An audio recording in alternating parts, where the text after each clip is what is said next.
Okay. My name is Kelsey, and me and another girl named Carmen run the Mariska Hargitay Fans Against Rape Instagram. And we decided that we're going to make videos to help support people and to encourage people. And I guess I just want to start off by introducing myself and kind of what we're going to do. I'm Kelsey, as I said, and I'm 16. I also have an Instagram. It's KelseyAnn_6 if anyone ever needs that. And on Tuesdays, I'm going to make videos, and on Fridays, she's going to make videos. And if there's anything you guys would like to request for us to do or talk about, you can do that. I am a survivor of sexual assault and domestic violence. When I was 4, our neighbor, me and my sister, we were together in our bedroom, and our neighbor came in and locked us in our bedroom, and though we weren't raped, we came really, really close, and it was really scary. The thing is, though, we don't let it define who we are. We let it inspire us and encourage us to be bigger people and stronger people, and we allow it to guide us in the right direction rather than the wrong direction.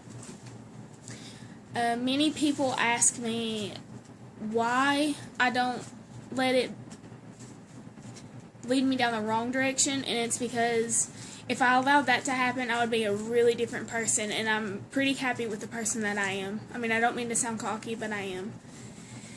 And my mom, my grandmother, and my great-grandmother, along with my little sister, who I just showed you, and our youngest sister, we are all survivors of sexual assault. So I'm a third-generation survivor. And my little sisters, they're all third-generation survivors as well. But, no, I'm a fourth-generation survivor. I'm sorry. Now, for the domestic violence, as far as that goes, my whole life has been a roller coaster. And my sisters and I, when we were little, my dad was a really bad alcoholic, and he still is. And my mom was on drugs. And in 2007, social services took us from our mom and placed us with our dad. And we just didn't cope well with that. So, not too long after that, I started staying with my aunt. And that's where I've been for a good almost 6 years. And actually, May was 6 years, right? Yeah, May was 6 years. And, but see, the point is, though, what I'm trying to get across is, though I've been through a lot, and I'm not trying to get pity, so don't think that at all, but though I've been through a lot, I don't let it get the best of me, and I use it to inspire others.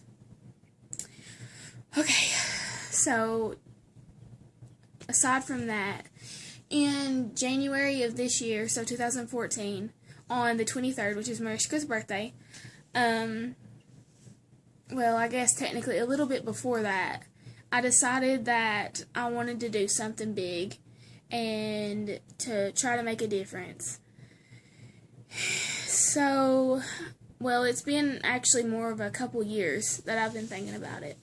But I didn't know exactly what I wanted to do, and I didn't know how to help, and I didn't know who to help, or what to do about helping, or how to even go about it.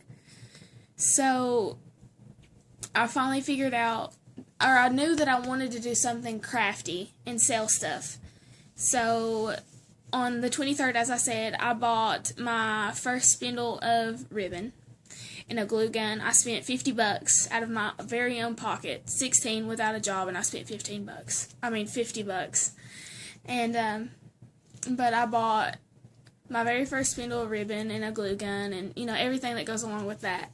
And I started making ribbons, and I was cranking them out left and right. and that was the 23rd. And then,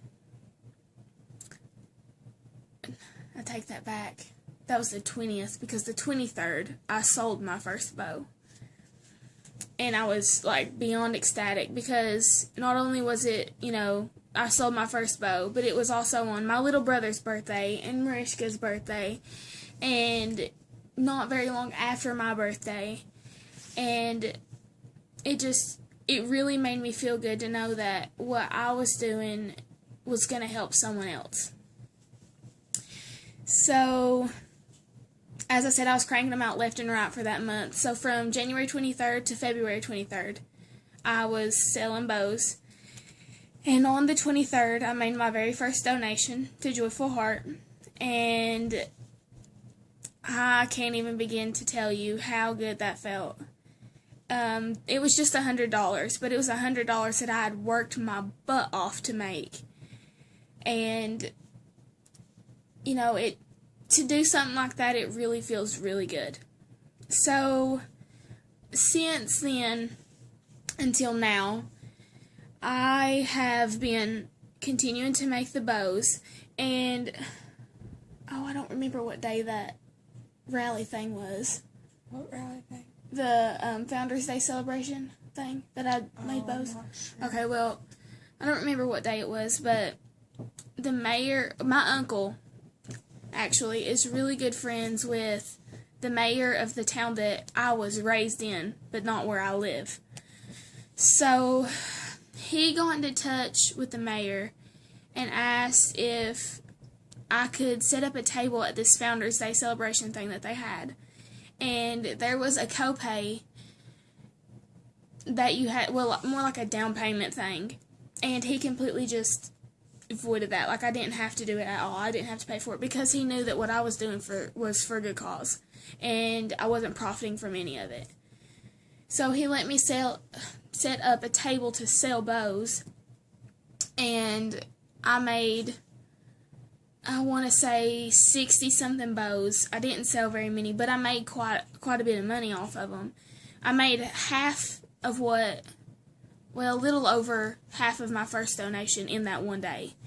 So, a little over $50, which actually is kind of good considering I only sell them for, $3 or $4 a piece.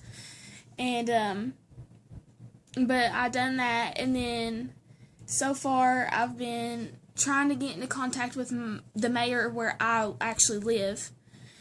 And, I did get into touch with our, mayor, or our town manager, and she told me that, what I was doing was really good, and it made me feel really good to hear that, but that what I was doing was a really good thing, and that if I got back to her in mid-July, that she would get me into contact with the new mayor, because our mayor currently just resided. She decided she wasn't going to do it anymore, and so she was only going to be there for about another week, and then until the middle of July, there's not going to be another one. So enough with that. Anyway, I just want you guys to know that despite everything that happens to you, and despite what society says, which can be very downgrading and it can make you feel like complete crap, but despite that, you can get through it, and you will get through it, and I'm a prime example, because I could have let it completely tear my life apart, and my little sister could have completely just let it tear her apart, but it hasn't, and it won't, and it will not, we will not let it do that. So, as I said before, if there's anything you guys want me to talk about, or any questions that you have for me, you can comment below, and I'll try to link my Instagram, MHFAR Instagram, and I have a Facebook, but I don't want to link it on here, but you can ask me on Instagram what it is. Thank you guys a lot. And as I said, Carmen will make her video on Friday and upload it. And I just wish you guys the best. And I'll see you next Friday, I guess. But remain courageous and strong, and allow yourself to live positively rather than negatively when it comes to your situations. And remember that if you ever need to talk to anyone about anything, I'm always here. My sister's here. Her Instagram is K__Lee_, spelled Leigh, right? Or is it 2 H's at the end? I think it's just Okay, I'll link her down too. And actually, let me say something. On August 21st, right? Yep. On August 21st, she came out. August 21st of 2013. She came out to the entire world. And she is one of my biggest inspirations because she could have let that also get the better of her, and she didn't. And she was strong enough and courageous enough to tell the world and my family, who is, yes, they're a very supportive family, but my grandparents are very judgmental when it comes to, homosexuality or someone being gay or, lesbians, anything like that. They are really, really judgmental about it. And she didn't care, and she done it anyway, and she thrives from negativity because she knows that it can make her a better person to look past it. So, as I said, you guys, if you need to talk about anything like that, you can contact her. I'll link her Instagram below also. I'll link mine, and keep thriving, strive to do your best, be courageous, be strong. Don't let society dictate the person that you'll become. And as always, I'm always here to talk. I love you guys, and I hope that this encourages you or inspires you to do great things, because you should, and you deserve to live, and you deserve the breath that you draw each day. So, I love you guys once again, and I hope you have a fantastic Tuesday. Bye!